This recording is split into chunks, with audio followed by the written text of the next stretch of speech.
Medicína jde neustále kupředu a v jejím vývoji došlo k několika milníkům, které umožnily zpříjemnit léčbu či zachránit více životů. Jedná se například o zavedení anestezie nebo vynález antibiotik. Významnou roli ovšem sehrál i technologický pokrok. Které přístroje pomáhaly napříč historií zachraňovat lidské životy?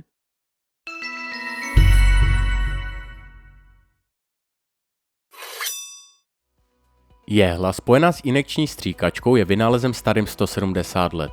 Ve starověkém Řecku a Římě používali lékaři tenké duté nástroje, například husí brk, ke vstřikování tekutin do těla. Moderní injekční jehlu vynalezli nezávisle na sobě Charles Gabriel Pravas ve Francii a Alexander Wood v Anglii roku 1853. Používá se ke vstřiknutí léčivých látek do těla, stejně jako k odběru kapalných vzorků z těla. K aplikaci omamných látek ji zneužívají narkomani. Až 23% dospělé populace přitom trpí fobii z jehel, které se říká trypanofobie, a děti se jich bojí ještě víc. To vede k většímu používání jemných jehel a mikrojehel. Dalším důležitým vynálezem byl pak jednorázový katetr, který slouží k opakované aplikaci látek a léku bez nutnosti znovu napichovat cévy. Vynalezl ho v roce 1944 David Sheridan.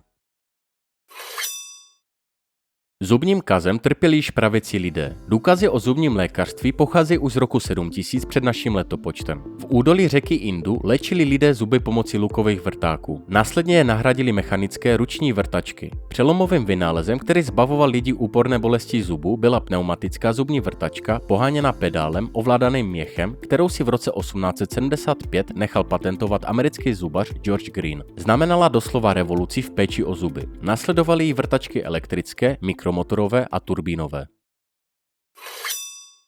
Po staletí museli lékaři léčit zranění a zlomeniny, aniž by viděli, co se v těle stalo. To změnil až vynález rentgenu. Rentgenové záření objevil prakticky náhodou německý fyzik Wilhelm Conrad Röntgen roku 1895, když ve své laboratoři ověřoval vlastnosti katodového záření. Tento nový druh záření pojmenoval paprsky X a zjistil, že pronikají i neprůhlednými látkami. Zhotovil tak například první rentgen ruky. Za svůj objev získal v roce 1901 vůbec první Nobelovou cenu za fyziku. Využívání rentgenu při lékařském snímkování, kterému se říká skiagrafie, se velice rychle rozšířilo následně i při zkoumání měkkých tkání.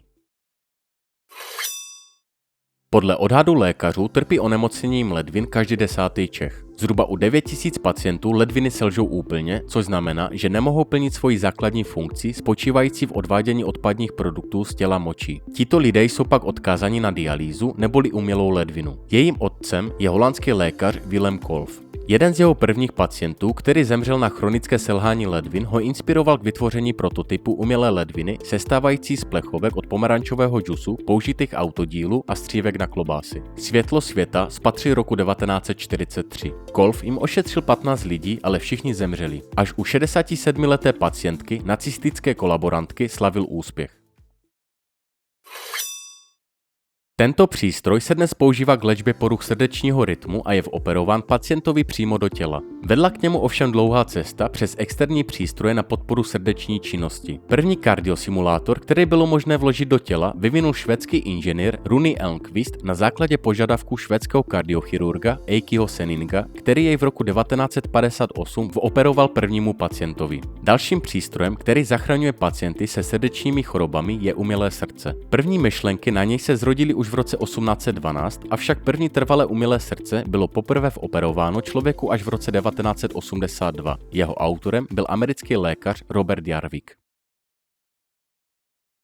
Vynález rentgenu vzbudil v lékařích touhu po dalších, ještě dokonalejších a detailnějších zobrazovacích technikách. Anglický elektroinženýr Godfrey Hounsfield vyvinul roku 1971 první komerční CT skener, který zobrazuje různé vrstvy ve více rentgenových snímcích. Za svůj vynález získal roku 1979 Nobelovou cenu za fyziologii a medicínu. Po vynálezu CT skeneru si americký matematik, lékař a vynálezce arménského původu Raymond Damadian nechal patentovat techniku využívající nukleární magnetickou rezonanci k rozlišení mezi normální a rakovinnou tkání. To se později vyvinulo v MRI, které radikálně zlepšilo zdravotní péči milionům pacientů po celém světě.